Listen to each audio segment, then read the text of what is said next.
Sisters who watch. Sisters who watch. Sisters who watch. Nobody wants this. And we live in time. Hey, y'all, hey, welcome to Sisters Who Watch. Hello, I'm Shelby. And I'm Laura. And we're Sisters Watch everything. TV, movies, sports, concerts, even romance movies and TV shows. We love to watch, and we love talking about it even more. Today we're watching Nobody Wants This. And we live in time. 2 romance titles that have swept us off of our feet. Double trouble. And before we get into it, please make sure you're giving Sisters Who Watch 5 stars wherever you listen. 5 stars, please. Yes, rate, download, and subscribe to our episodes. Follow us on social media. And you can support us by buying our merch, listener support, and we also have Zelle. Thank you. Yes. So first, we're diving into Nobody Wants This.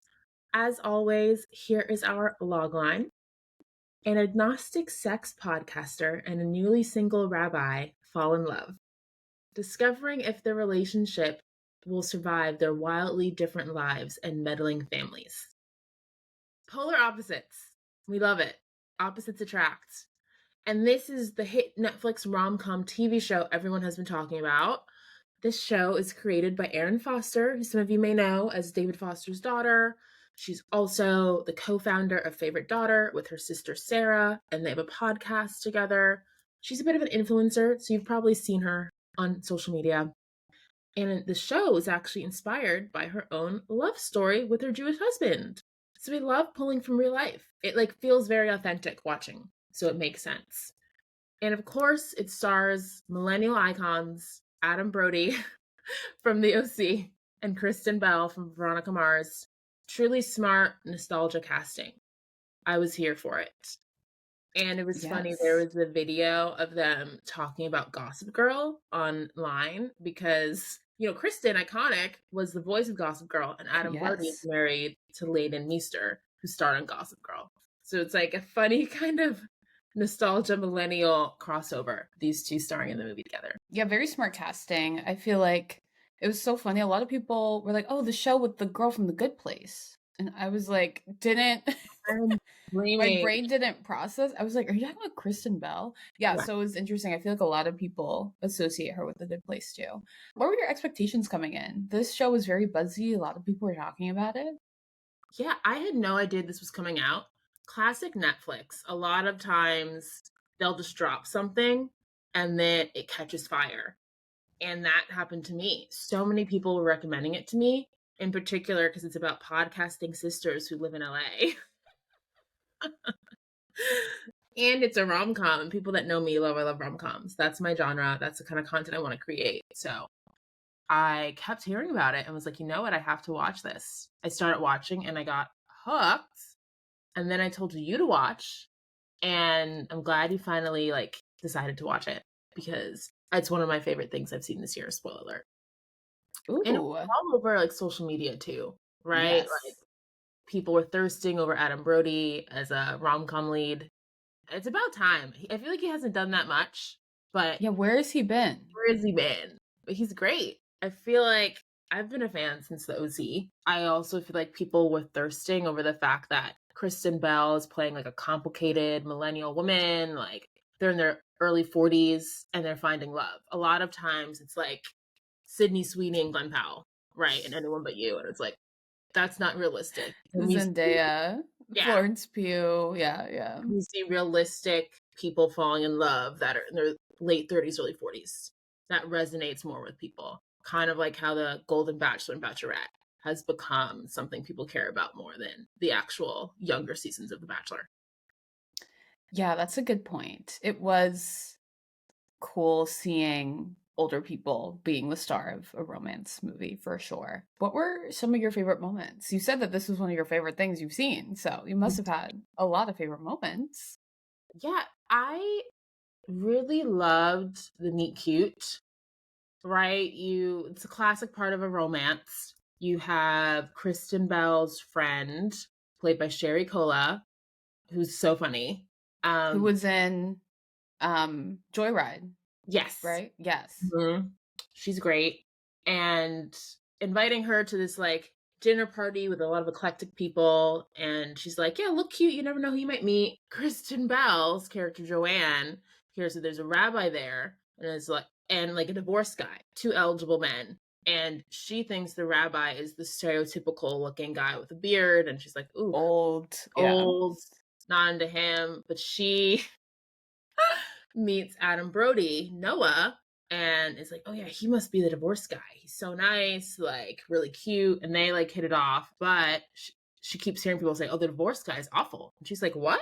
I like met this divorced guy. He seems great. And then they're all at the table, and she finds out Adam Brody is the actual rabbi, and the divorced guy was the guy with the beard. And she was like, what? Because this whole time she was talking about how she would like, ugh, a rabbi. That's so weird. Why do I want to be with a rabbi? And so I thought it was like a funny kind of like confusion playing off of stereotypes. And they had like a instant connection. The chemistry was there. You could tell. Yes, a lot of the internet was talking about their chemistry, and they definitely, yeah, it was good. They had a good connection on screen. Mm-hmm. And I also liked how it showed family dynamics.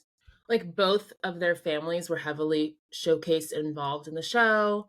Noah's family being Jewish, Joanne's family being like waspy. Loser siblings bonding between Sasha and Morgan did me in. I thought that was hilarious. Sasha, played by Timothy Simons from Veep. You watched Veep, Of right? course, yes. Oh my gosh. He's so funny. And him playing like the awkward brother who does everything his wife says and is a little like scared of her, and just like it was Mm-hmm. so good. And the fact that they bonded over being like the loser siblings and the siblings that the parents aren't as proud of, it was so funny to me, because you know that's a thing. Like you never really like Yeah. talk about it, but that's something everyone's kind of like, our parents have favorites, and then bonding over that was hilarious to me. They were both very funny. Even though Kristen Bell was quite unhinged in the show, it felt like they were kind of the straight, they played the straight man, you know, her and Adam Brody, and then like Morgan and Sasha were like all over the place. Yeah, you thought Joanne was crazy. Morgan was Yeah, crazy. Morgan was pretty wild. Yeah, and I really liked Morgan and Joanne's dynamic, and I really liked their podcast moments. I thought that was cute and fun, seeing them with their mics and like with their neon sign. I liked those moments. Do you like that their podcast is called Nobody Wants This? I feel like there was a lot of discourse around that. Yeah, I was gonna say I don't love the title. Like the title of the show is like kind of kind of bad. Yeah, the But you title know, of it's the it's podcast themselves popular. is not great. I feel like people are like refer to it as like the Adam Brody or Kristen Bell show. Like no one like says the name because it doesn't roll off the tongue. No, Nobody Wants This is not a good title. But, you know, it's really popular and it blew up, so I guess it doesn't matter. But yeah, the title I don't like the title. I forgot what the title was. It's not great. It's not great. But something I did love, every time they said Shiksa, I thought that was so funny. They're like, oh, the Shiksa. Like, I don't know why I thought that was just so when they're like, oh, Shiksa's here, Shiksa's coming. And just like Kristen Bell like bopping around. Like I just Little really blonde loved, woman like who's yeah, how they would use that term of endearment. It was very funny. yeah, I think it was interesting learning more about like Jewish culture. Like I definitely have never been to a temple. Like I didn't know like the terms like shiksa. So I felt like that was like just interesting to like learn more. And seeing like the fish out of water dynamic of Kristen Bell being in those spaces, I thought was hilarious. Like she was like, "Oh, I'm not religious," and like going to a temple and then going to like the Jewish camp, and then vice versa, seeing Noah come into Kristen Bell's world, like going into like a sex shop and then going to her family's home with her like gay dad and her mom who's eccentric, and those dynamics. He was so uncomfortable. Like he struggled to understand like how to handle like a non-traditional family life. Yeah, I really loved Morgan and Joanne's parents. They were so funny. Like the dad who brought the partner, and It was just so funny. And when they were there for Vanderpump Night, loved it. Loved it, loved it. Crossover we didn't expect. But that's when you Yeah. know, like, you relate to these sisters because I'm like, wow, y'all are watching Vanderpump with your family. It's a vibe. Something else I really thought was funny, I loved when they were playing basketball and their like Jewish league and how they were all really bad. And Joanne, you know, her little mastermind, she was like, I'm gonna invite Morgan. We're gonna get them drunk. Every time they miss a shot, we take a shot. I thought that was really great. I thought that was cute. And she was like, you know, trying to insert herself with all the wives. I thought that was a really fun scene. And very like relatable. I feel like men love playing basketball and being in leagues. So I was like, that is such a thing. And the fact For that they real. were good, hysterical. And that was finally when Joanne was able to bond. She's like, oh, these women will bond over alcohol, get them a little drunk. They'll like me. It's like Oh yeah. her way to like get in because she had struggled to connect with the wives. I totally agree. I thought it was a good breakthrough moment for them to bond over how bad they are and over a few drinks. Yes. Hysterical. Anything else to add for favorite moments? Yeah, overall, I liked how you saw like a messy, kind of complicated woman being loved by like a good man. And this is something Joanne talks about, how she felt like she would be too much for him. And a lot of times you see that in our culture, like, oh yeah, she's too much, she's a lot. And then he's like, no, like, you're great. Like, everything about you I like. And that was just, I think, very freeing for a lot of women to see on screen because you rarely see that. You usually think women have to be princesses and perfect. But no, like, we're all like complicated, messy people, and you deserve to be loved. And then to see on the other side, like a good man who isn't perfect either, but mature and emotionally available and meeting Joanne where she is. I just thought that was beautiful. Like, you rarely see that. So their love story in general just really hit for me. He did meet Joanne where she was, because yeah, she's a bit of a mess. We can acknowledge that. But I thought their dynamic was cute. Okay, on to least favorite moments. What did you think about Rebecca? You know, she played a little trick on Morgan. Rebecca, who was played by the grownish actress, remember Yes, her from of course. I immediately recognized her. It was crazy because I'm like, how old is she? Like, to be playing like, maybe she was just old playing a college student on Grownish because I was like, this is like bizarre seeing her in this role. But I felt bad for Rebecca initially because she was with Noah, clearly wanted to get engaged, like found a ring in his closet and was like, yeah, it's time. And he was like, whoa, whoa, whoa, no. And I feel like you've heard this, you've seen it. Like, a lot of times women can sometimes be more invested in something than men and they feel strung along. And I was like, I hope Noah didn't string this woman along because how long have you been together? And if you weren't sure, like, you should have ended this a while ago.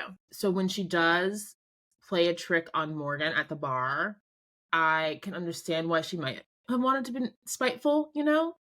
But I just didn't like the what it led to. It then led to Morgan being like, "Oh my gosh, Rebecca and Noah are still talking to Joanne," and then Joanne confronted Noah about it. He was like, "No, I'm not."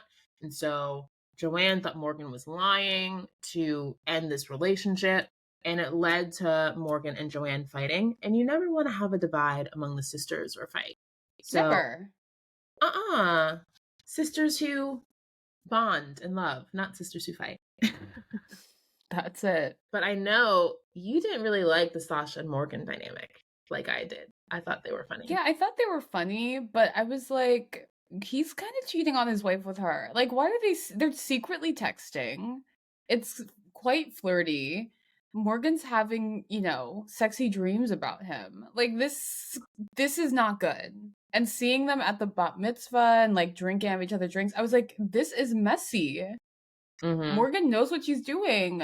He's a married man, and Sasha knows what he's doing, right? Like a cute blonde woman who's like flirty. It's like, this is not good. You're Yeah. playing with fire. I feel like it started harmless, like them bonding over, our siblings are like the cooler siblings, the more loved siblings. And so that's why I thought the loser sibling stuff was funny. But I do think Morgan was like, to your point, like, why am I having like sexy dreams about this guy? Like, she started to realize there might be something more. And I think for Sasha, it just is like light and funny, right? Compared to like having to be with his wife and his daughter and like those very heavy things, like working for his dad. Morgan kind of was like a reprieve from his life, if that makes sense. Mm-hmm. And I think that can start easy and harmless, but can easily turn bad. So I agree. He needs to be careful. I think it's getting messy, and I don't like that. And at the bar mitzvah, his wife and mother, Bina, notice it and they're like, oh, these sisters have to go. So I would think the same thing. If I were them, I'm seeing my husband talking, getting all close with this cute blonde lady. I'd be like, no, no, no, thank you. I literally was like, the audacity.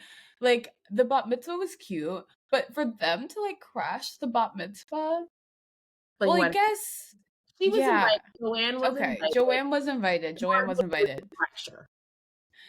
Yeah, I was just like, I just didn't think it was a great look, and they just were causing chaos. Joanne connected with Sasha's daughter, which was nice, right? Mm-hmm. Like the daughter didn't love the New York theme, and apparently her parents didn't either, but the grandparents who were paying for it were like, you need to have a New York theme.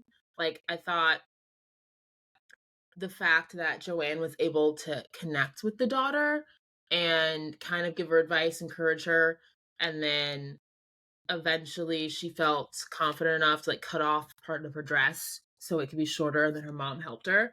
That was all I feel like the hand of Joanne kind of Mm-hmm. being like a fun kind of aunt presence, right? Like, oh, my uncle's dating this woman who's like bold and exciting. And I think that she had a good presence being at the bar mitzvah, I think. And then to show up for Noah, I think that was good. Noah's mom, Bina, some of her scenes were like tough moments for me because she was like a very overbearing parent when she got so mad at Joanne at the lunch at her house for bringing a charcuterie board that wasn't kosher. And then she's caught eating the pork. I was like, girl, this is so hypocritical. What's going on? Not I thought good. that was tough.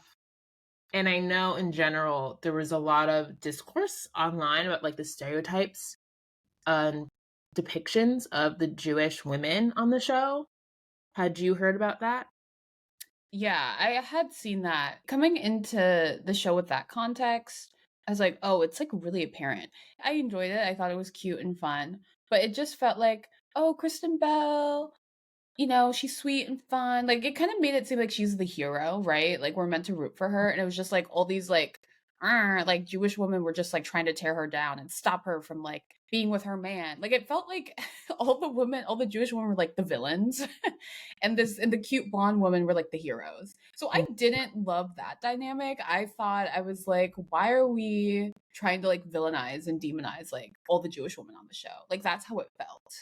And then like, oh, Adam Brody and Sasha were like kind of fun and kooky men, like not doing anything wrong, like being torn down and ridiculed constantly by all the Jewish women in their lives. Like it just felt like Jewish women are evil. Like that's after watching it, I was like, oh, like this, I see why people were like, this show is problematic because I got that too. I feel like the stereotype of Bina is maybe where I see that. Like, I thought the mom came off really bad. I thought Sasha's wife also came off bad at She times, came off bad. but softened by the end. It reminds me of Lin-Manuel Miranda making In the Heights, right? He's like a fair-skinned Latinx man telling the story. Like, this is his story.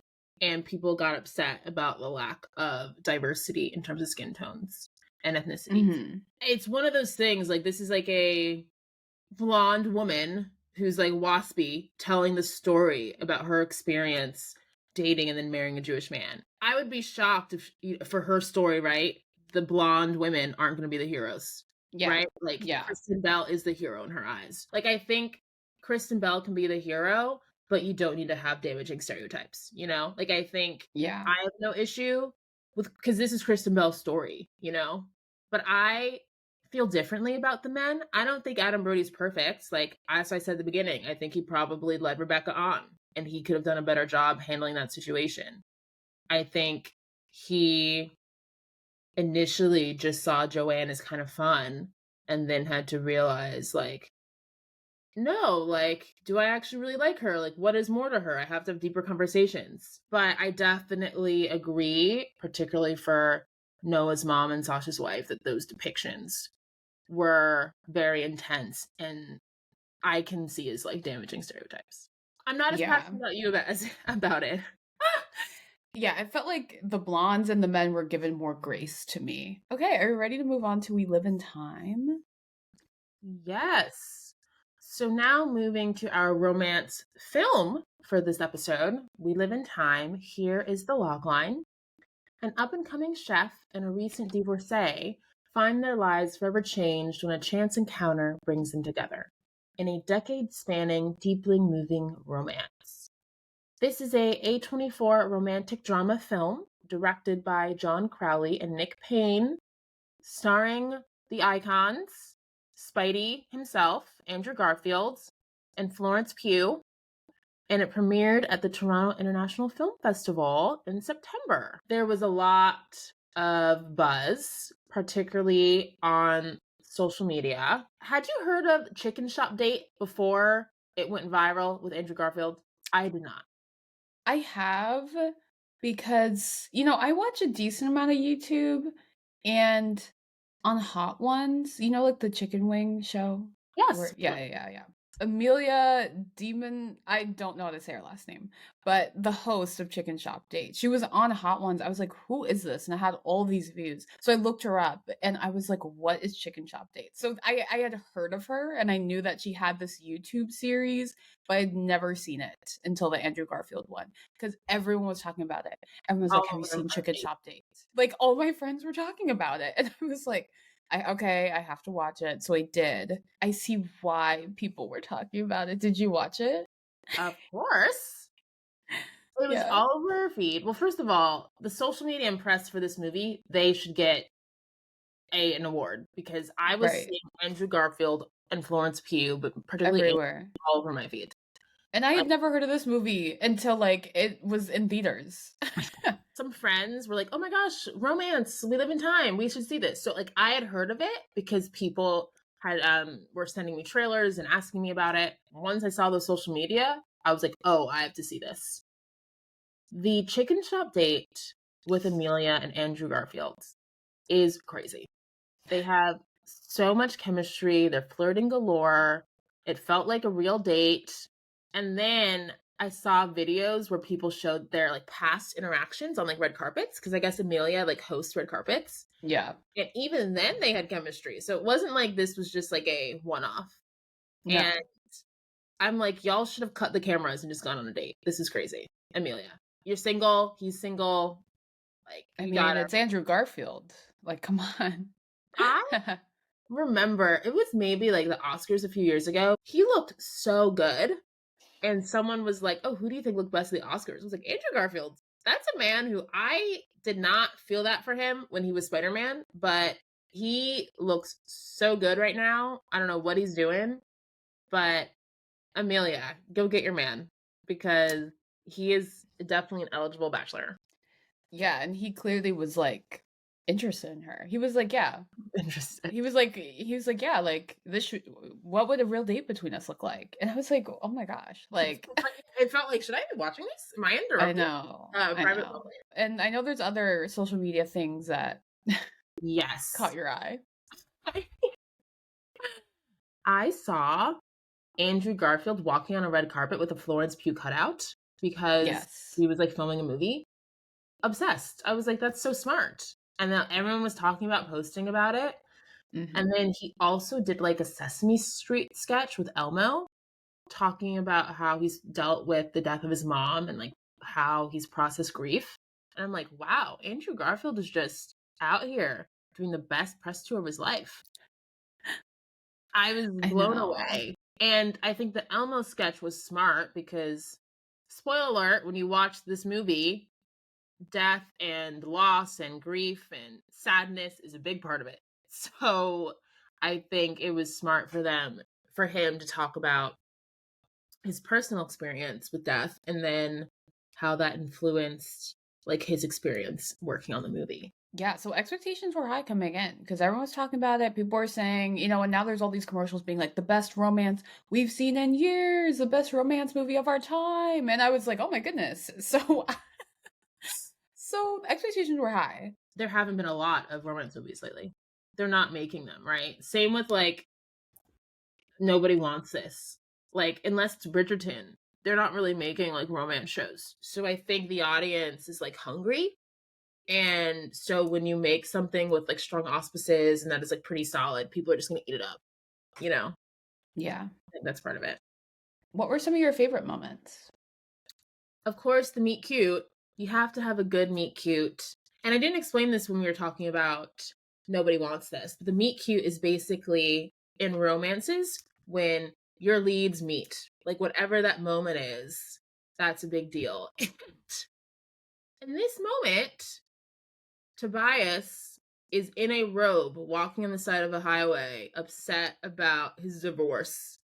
And he just got like a pen so he could sign his divorce and like candies. And he drops the pen in the street, goes into the street to pick up the pen. I'm like, was he drunk? Like, What? why would he do that? Oh my And gosh. then Alma hits him with her car. I've never seen a meet Yeah. cute like that in my life. That was crazy. But it was like a dramatic, but also like funny way for it to start. And then Tobias wakes up in the hospital and sees Alma staring at him, and he's like, "What?" And he was like, "Do I know you?" "Oh, I'm the one who hit you." And then they end up going to like a diner or something afterwards with him like in a neck brace and a cast, and they like get a milkshake and food. And I thought that was so funny. A bit outlandish because why is Tobias in a robe like on the side of the street reaching for a pen? Like how Made realistic no is that? sense. It made no sense, but still like a good way to like reel us in and set up the story. Yeah, something else I liked was when Alma invited Tobias to eat at the restaurant, and then he shows up there by himself, and she's like, "Oh, where's your wife?" And she's like, and he's like, "Oh, it's just me." I thought that was cute, and he was like looking for her in the back of the restaurant, and he was like excited and nervous to be there, and she was excited to see him. So I thought that was cute. Yeah, really cute because when they're eating after their meet cute, Alma's like, "Yeah, I'm a chef and I'm about to open a restaurant." She casually mentions, like, "Oh, you could come." And Tobias followed through. He was like, "Oh, yeah, I'm going to come to your restaurant." You could tell, like, they had a connection, and that literally led to them dating. Like, it real quick. They felt it, they made it happen. And I really liked again their chemistry. I don't know if it was as strong as like in Nobody Wants This between No, Noah and Joanne, but I still thought they had a good connection. I just really liked anytime Almut was in the kitchen cooking. It was giving the bear, yes, chef. And yeah, I loved the final competition scene. I thought that was so fun. Yeah, let's see a more badass woman cooking. Like I think that's great. It's so smart. It definitely gave the bear 5-star fine dining restaurants, but also then like Top Chef at the end. Like who knew there were like international cooking competitions like that? It was kind of like Tournament of Champions. A little bit. And speaking of jobs, I thought Tobias's job is like a cereal salesman or like publicist or whatever. Whatever it Like, was. it was hilarious. I thought that was so funny. Like he had like such a boring job, kind of like in the office when they're selling paper. It's like, okay. Yeah. So funny. Like this movie was intense, right? It's a romantic drama, but I think there was still some lighthearted moments, like seeing Tobias do a commercial for this like Wheaties brand and people be like, "Oh, you're the Wheaties guy." You know, like I thought that was funny. I also really liked the commentary on womanhood throughout this movie because Florence Pugh Almut is really the main character, and it's kind of talking about how she's dealing with her health, her fertility journey, not wanting to have kids, and her being offended by Andrew Garfield being like, "Well, do you want kids? We're at that age," and she's like, "How dare you?" And then she was like, "Actually, I do want kids," right after learning that she has all these health issues. Mm-hmm. So I thought it was cool kind of seeing her journey and how she ends up deciding to choose, going to the cooking competition, prioritizing her career over, having that traditional wedding. And we're seeing more and more people doing that, deciding to prioritize kids, their career, Mm-hmm. than, having that official big day and getting married, more about partnership. It's so true. I mean, these weddings are so crazy expensive. Like, I get it. I totally get why people are not choosing that. And I think that's what's refreshing about this film.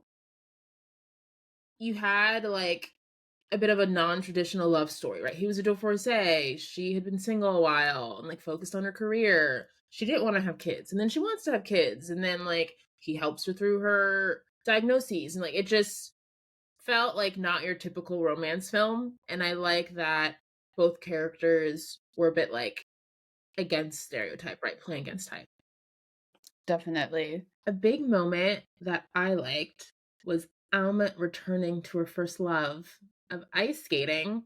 It was a shock. We like have a dinner where Andrew Garfield's dad is meeting Florence Pugh's family, and at the dinner they like we're like, oh yeah, the last time we were in Salt Lake City was for this like competition, and then Tobias is like, what competition? And then they're all like, Florence used to be a professional ice skater, and he's like, what? And then they like talk about it, and Florence is like, yeah, after like my dad died, I stopped ice skating. And I thought it was so like cinematic and beautiful for her to like return to that at the end and show her daughter how to ice skate. I literally got emotional. I was like, wow.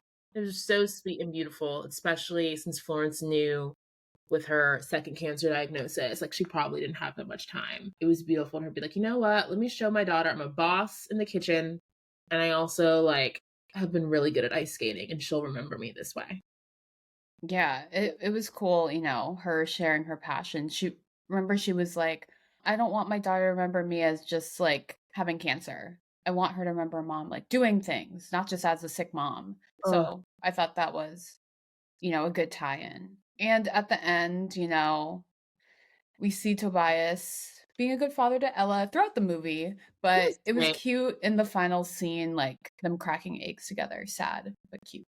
because Florence, when Tobias and her started dating, she was like, oh yeah, I'm gonna show you how to like crack an egg and make a meal. And for him to then teach Ella how to crack eggs properly, the way Florence taught him, I broke. I was like, this is too beautiful. Stop. So, Yes. Laura, did you have any least favorite moments? Yeah, after I saw it with two friends and we also kind of talked about this, the timeline was a little confusing at first because you don't realize that they're time hopping. Yeah. And there's like flashbacks and different timelines, and you can kind of see it through Florence Pugh's hair. They kind of try That's the and only show it, way. yeah, show it through her different wigs. I think when you don't have like a straightforward timeline and play with flashbacks, they need to be super clear. And Mm, this movie didn't do the best job, in my opinion. I think sometimes, like, if you do flashbacks, you have like the actual dates or like, oh, 5 years later, 10 years. Like, they didn't do any of that. There were no title cards or dates or anything to let us know when each thing was happening. hmm. Eventually, right, you watch long enough, the audience is smart enough, we figure it out. But initially, it was like, wait, they're starting with them towards the end of the relationship. Then they go to the meet cute, and then they go to the pregnancy, and then like there were like three different timelines or four different timelines happening at once. It was like end, beginning, middle, birth, pregnancy. Like it was not straightforward at all. Especially like you said, like Florence. They didn't really change Andrew Garfield at all, and so all we had was like Florence's hair as the change. And I was like, you could have done more to like show like, oh, it's a different timeline, maybe how they dressed, and just it felt like they didn't do enough. And I also was surprised they had Florence Pugh playing like in her mid late 30s. Did you buy that? Not at all. Florence Pugh is 28 and she looks like she's 19. Like she just looks really, really young. And her like playing a mom just like doesn't translate, especially when she was like, I'm 34. I was like, no, you're not. I think, and Yeah, plus Andrew Garfield looks older, and he's over 10 years older than her, yeah, and he's he 41. looks, yes, and he looks older. So Yeah, like buying them as like a couple and like her playing 34 just like does not make sense because she looks like she's 19. She looks so young. Yeah, it reminded me of like a movie I saw in Cannes that you can listen to our Cannes Film Festival episode where I mentioned Oh Canada. They had Jacob Elordi playing a father. And I'm like, this guy is in his like mid late 20s. Why is he playing a father? Like Let's you not have do to do a that. better job. Like people see him as like a young guy from Euphoria or the Kissing Booth. I think they could have done better. Like Florence is great. She's an amazing actress. I thought she crushed the role, but they could have probably found someone older that was a bit more realistic. Yeah, that would have been a better match for Andrew Garfield. What did you think of the gas station and giving birth scene? I thought it was hilarious. I know you disagree, but I feel like this movie being like intense and having heavy subjects, particularly around like cancer, I felt like it was funny to have these like outlandish scenes, like the meet cute and then this gas station scene. You needed something to kind of cut the tension and release like laughter. Like in the audience, like the theater when I was watching, everyone was laughing during the gas station scene. It was so absurd. You had Andrew Garfield, like so type A, ready to take Florence to have this baby. He like has a stopwatch and everything. It's finally time. Of course, in traffic, bumper to bumper. She gets out. Gets out to the traffic, and she just wanders to the gas station. Gets stuck in the gas station bathroom and has to have the baby there. They break out the door. They get the attendants. They call 911 like to help them along. It was just wild. So I thought it was like a clever way to add some levity to the movie. Very, very absurd. Yes. Something else that was tough to watch was, of course, like her cancer diagnoses. Like she got diagnosed twice. That was so rough. And plus, she Brutal. looked like she was 23. So, Yeah, it's like, oh my gosh, this young woman right. having cancer twice. You're like, It's like what? wild. First, it was when they just started, like a few years into their relationship dating. It was just like a brutal scene seeing her tell Tobias. That was really sad. And that's when she is like, whoa, I have to have a hysterectomy and I have to decide if I want to like keep, an ovary or whatever so I could have a child. And before she got mad at Tobias because she was like, I don't want to have kids. And now that she's like with this man that she loves and it could be taken away from her, she's like, I do want to have a kid. It was sweet that she did want to have a kid and then they have a kid and they have a beautiful family. But it's kind of crazy that like if she had had the hysterectomy, right, and both ovaries gone, she wouldn't have gotten cancer again, right? Yeah. It was like she had to decide between either having a kid or getting cancer, right? Oh, Very so sad. So, brutal. yeah, she like chose her daughter Was a basically over daughter, her. and then got cancer again, and then R.I.P. She dies at the end. It was sad. I'd heard from a friend that the ending felt like a shock. It kind of ended quickly, and it definitely felt that way. It felt very abrupt. Mm, Um, it was sad. We knew it was coming. And like the ice skating scene kind of felt like she was sending off her family saying goodbye. yeah.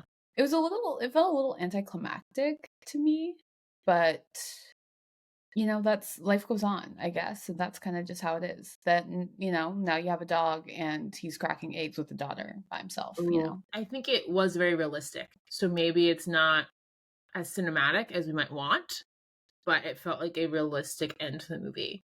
Yeah. Ideally, I was like, I wish it could have been more like The Big Sick. Do you remember that movie? Hmm. I feel like that also was like a love story with a partner who was ill and sick, and it ended up having a happy ending because that's what happened in real life. Like, thank goodness, Kumail's wife Emily is like okay and recovered. But we all like a happy ending, so ideally, I was hoping it would be a happy ending. Hopefully, be more comedic, like The Big Sick was, but it was not. And I was broken by the end of this film. It was a toughie, but it was beautiful. Sometimes you need a cry, right? Like This Is Us or like From Scratch. Like sometimes you need like a beautiful romance that is also sad. Yeah. Did you cry? Yes. I'm assuming you did not. No, I mean, it was emotional. I got like, a little watery, but no tears, no tears. Okay, on to our game, red flag, green flag, 1, 2, 3. Shelby, is it a red flag to choose work over your wedding? No, but I think the way Florence did it was bad. Alma knew that the date of her proposed wedding with Tobias was the same date as this competition. The second you knew that, you should have told him. I know. Like, That was bad. she was hiding the fact that she was training for this competition from him and then knew the dates for the finals or semifinals would conflict with the wedding to him. Like, everything about it was bad. She should have communicated. Of course, she's scared and sad and dealing with a cancer diagnosis and wanting to still cook and be there for her family. So she has a lot of emotions and things going on. So I empathize. But girl, the way she did it was red flag. If she'd just done this far enough in advance, they could have moved the wedding date. Or they could have just been like, actually, we're not married. We have a kid. We're fine. Like, we're not doing the traditional thing anyway. Let's just end it, have fun. Like, they could have handled it differently, but because she didn't, Tobias then had to throw away the invites and to save the dates and be heartbroken and realize that she lied to him and doing this behind his back. Like, it caused a lot of heartache. So it was a red flag in this movie. 1000% agree. Okay, Laura. Is it a green flag to choose love despite your family? At the end of Nobody Wants This, Noah leaves the bar mitzvah after being told he's going to be the head rabbi. That would mean he couldn't be with Joanne because she doesn't know if she wants to convert to Judaism. And so she leaves, and he decides to follow her. Classic RomCom at the end and be like, I choose you. Forget my career. Forget my time as a rabbi. Big favorite moment. Should have mentioned this before. But it does bring the question, did Noah do the right thing? He decided to be with Joanne in spite of his family's disapproval and the fact that he can't be a head rabbi with her. Yeah, is it a green flag? I mean, in Noah's situation, his family was very anti Joanne. I mean, I for good reason. No, I get why, right? I mean, if your Jewish son, Shelby, like think about it. If your Jewish son, Rabbi, breaks up with his, perfect ideal Jewish girlfriend and then comes home with Joanne, an agnostic sex podcaster, I would be horrified. Like, I get where they're coming from. They're like, she needs to get out of here. Like, I get it. Like, I totally get it. So I empathize with all the women on the show, and the mom and the sister and everyone. I think, I don't know if it's a green flag. I think in certain situations, like sometimes your family can be unnecessarily, harsh or, hard on your partner. Like, I get that. Not everyone's family is loving and accepting. I don't know if it's a green flag though. Because I think they have reason to be hesitant about Joanne. I would say it's mixed for me. I'm like thinking of Potomac, how Wendy and Eddie. Eddie's Yeah. family is like not into Wendy. And he's like, I love her. And so he chose love over family. Like, I feel like you see this sometimes. You do. And it's tough. Ideally, you are able to have both work out. Your family is involved and approve, and you have the love. Yeah. Because having your family hate you or your partner, or you have to disown your family to be with your partner, like that will cause a lot of resentment. That's not ideal. But it happens, sadly. And Yeah, sometimes it it happens happens. from like racism, right? Or like cultural issues. I think you sometimes have to live for yourself, right? So I would lean towards green because you can't always live for your family. You need to do things for yourself. But best case scenario, family's on board. Yeah, for sure. Okay, Shelby. So for We Live in Time and Nobody Wants This, are they a wait or watch? Watches 100%. Two of my favorite titles of the year. I know we disagree, Wow.